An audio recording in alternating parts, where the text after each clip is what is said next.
হলো বিয়া করিতে গেল যাত্রী সঙ্গে নিয়া বিয়া করতে যাই চলিয়া নদীর পারে গেল হইয়া বিয়া আবার লয় করিয়া আবার আসবে ফিরিয়া নৌকাটা দিল ছেড়ে নদীর মাঝখানে এলো কোথা হতে বাতাস এলো নৌকাটা ডুবে গেল নৌকাতে যারা ছিল মরলো সব যদি বড় পীর জিলানী জিলানীর জিলানী বড় পীর জিলানী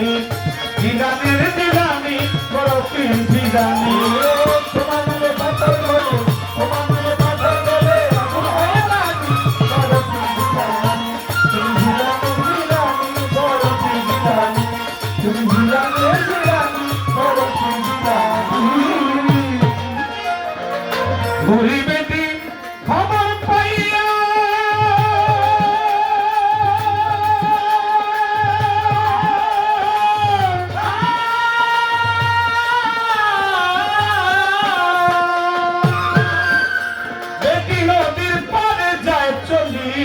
বুড়ি বেটি খবর পাইয়া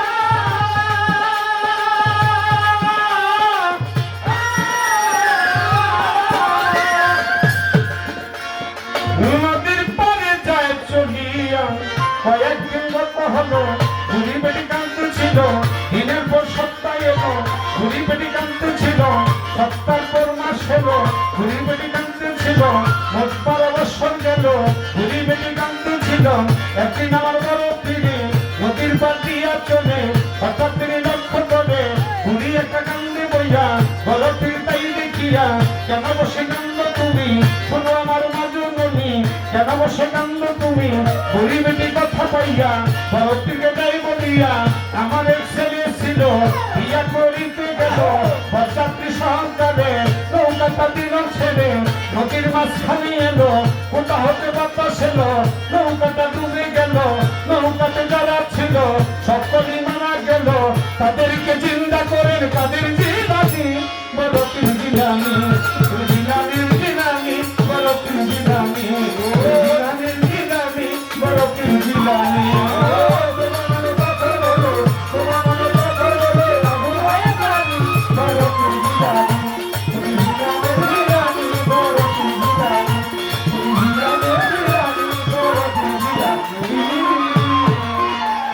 আমার বড় পীরে কথা পাইয়া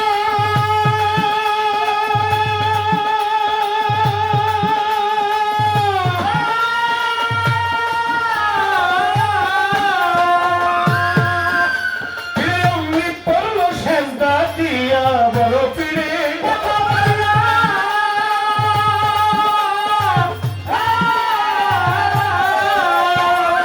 অমনি পড়লো সেজদা দিয়া মনে পাকড়া পড়া করি তোমারে ঘুরির যে ছেলে ছিল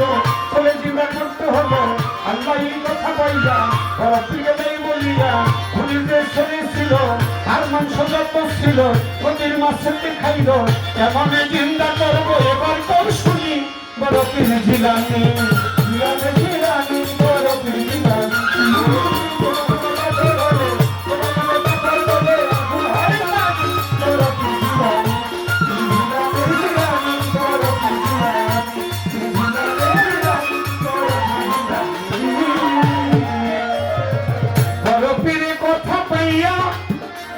তখন তিনি দেয় বলিয়া বড় পীরে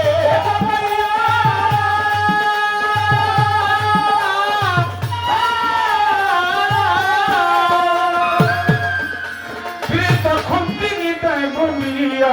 পাকড়া পড়া করি তোমারে কোরআনের প্রমাণ আছে আসরের মাঠে একদিন হবে লক্ষ লক্ষ বছর আগে কত মানুষ গেছে মরে আসরের মাঠের পরে সকলেই জিন্দা হবে এই কথা সত্য হলে এই ছেলেও জিন্দা হবে কোরআনের বাণী বড় পীর জিলানী জিলানীর জিলানী বড় পীর জিলানী জিলানীর জিলানী বড় পীর জিলানী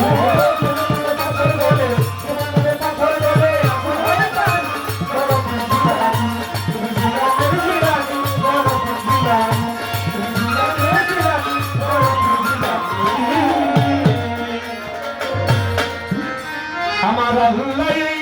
কথা পাইয়া বড় পীরকে দেয় বলিয়া আল্লাহ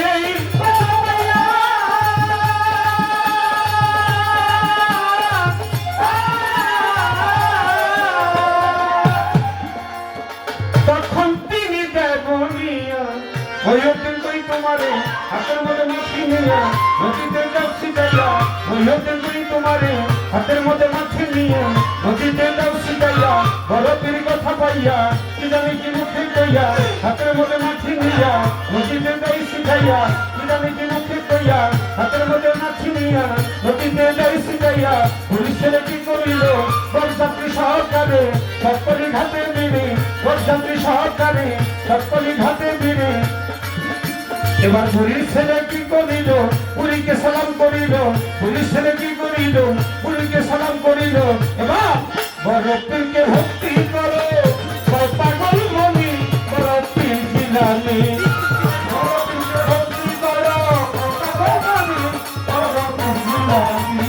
আমার বরপীরকে ভক্তি করো কায়ুস্তাদ মনি বরপীর জিলানি জিলানি জিলানি বরপীর জিলানি জিলানি জিলানি বরপীর জিলানি তোমারে পাথর ধরো তোমারে পাথর ধরে বরপীর জিলানি জিলানি জিলানি বরপীর জিলানি জিলানি জিলানি বরপীর জিলানি ধৈর্য ধরে নীরব থাকুন আছেন জ্ঞানীজন পায়ে ধরে মিনতি করি জ্ঞানীকের নন্দন আমার যেইভাবে জিজ্ঞাসা করে ভুলি নাই তাই মনে পড়ে যেইভাবে জিজ্ঞাসা করে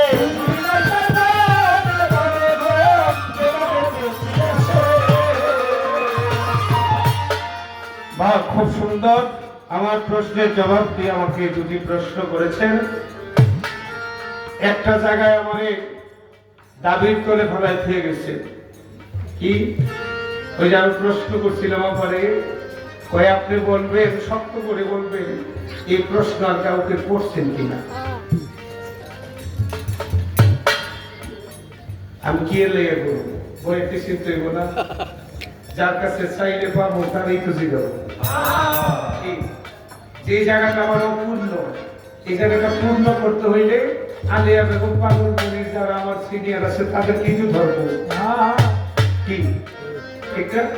এই জায়গাটা আমার অভাব এই অভাবটা পূরণ করার জন্যই আপনাকেই জিজ্ঞেস করছি সুন্দর জবাব আপা করেছেন এখন প্রাণী লইয়া তো বিপদে আসছে আমার কঠিন করে জিজ্ঞেস তাও কয়েক কঠিন করে হ্যাঁ আপনি কঠিন করে জিজ্ঞেলাম জাম কই আপনার কাছে এই কি আমার এক কঠিন বিপদে ফেলাইলে সেই বিপদ থেকে মুক্তি পেতে হলে আপনার কাজই লাগবে আপনাদের কাজই লাগবে কি সত্য কি না সত্য সে প্রাণীর নাম কি সেই প্রাণীটার নাম হলো কুকুর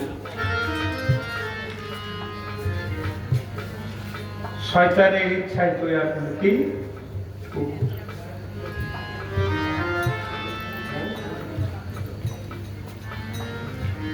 শয়তানের মুখে থুতু দ্বারা এই কুকুরের সৃষ্টি হ্যাঁ আদমকে বানাইছে মুখের মাটির কথা বলতে গেলে সময় লাগবে আমি সব কিন্তু জবাব দিলাম এত কিছু বলার দরকার নাই আপনার জিজ্ঞেস এই প্রাণীটা কি এই প্রাণী হইল কুকুর আমি সংক্ষিপ্ত জবাব যেহেতু কমিটির নির্দেশ কথা কম বলা একটা দ্বিতীয় হইল বড় পীর হইল কেন আরো তো অনেক পীর আছে তারা বড় পীর না হইয়া উনি বড় পীর হইল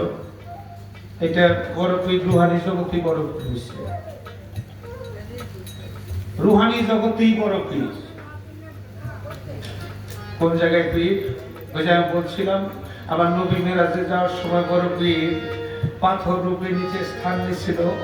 আবার নবী সেই পাথরে পা দিয়ে মোড়াতে উঠছে উইঠা দেখে নিচে একটা পাথর আমার নবী তো ঠিকই চিনতে পারছে যে আসলে তো পাথর না এটা তো বড় পীর এখনো আসে নাই আসবে তার নাম থাকবে আব্দুল কাদির ওই রুহানিটা দোয়া করলেন কি হে আব্দুল কাদির হে রুহানি আমার এই শুভ লগ্নে আমি আল্লাহর সাথে মেরাজ করতে যাব দিদার করতে যাব এই শুভ লগ্নে তুমি আমাকে পাথর হয়ে সহযোগিতা করলে আমি তোমার কাঁধে পা রেখে বোরাকে উঠলাম, আমি এই দোয়া করলাম তুমি দুনিয়াতে আসলে সমস্ত পীরের কাঁধে থাকবে তোমার পা। তুমি হবে বড় পীর আব্দুল কাদের জিলানী। শুধু তাই নাই, সৃষ্টির জগতে আল্লাহ যখন রূহ সৃষ্টি করছে 3 ভাগে রাখছে রূহকে। একটা নবীদের কাতার, একটা ওলিদের কাতার, আর একটা হলো সাধারণ রূহ। তো বড় পীরের রুহানিটা রাখছিল ওলিদের কাতারে, কিন্তু বড় পীরের রুহানিটা ওলিদের কাতারে থাকতে চায় না, বারবার নবীদের কাতারে চলে যায়, বারবার নবীদের কাতারে চলে যায়। আল্লাহ কই, এ ফেরেশতা যাও এই রুহানিকে তোমরা পিছনের কাতারে রাইখাসো, ওলিদের কাতারে রাইখাসো। ফেরেশতারা ওলিদের কাতারে রাখে, কিন্তু এই রুহানি থাকে না, আবার সামনের কাতারে নবীদের কাতারে চলে যায়। আমার নবী মুস্তাফা সাল্লাল্লাহু আলাইহি সাল্লাম, আমার নবী ফরিয়াদ করে বারে লাহি, হে আমার মালিক, আমি জানি আমার পরে কোন নবী তুমি পৃথিবীতে পাঠাবে না, আমার পরে আর কোন নবী আসবে না, তুমি পাঠাইবে না, আমি আখেরি নবী, তোমার শেষ নবী। কিন্তু আমি দোয়া করে যাই, এই যে রুহানিটা তার ইচ্ছা হলো নবী হইবার ইচ্ছা, যেহেতু তুমি নবী বানাইবা না, আমার পরে আর কাউকে নবী হিসাবে পাঠাইবা না, আমি তোমার কাছে ফরিয়াদ করি তাকে তুমি সমস্ত পীরের সরকার হিসাবে দুনিয়াতে পাঠাও। এজন্য হযরত বড় পীর আব্দুল কাদের জিলানী, তার নাম বড় পীর। চেষ্টা করলাম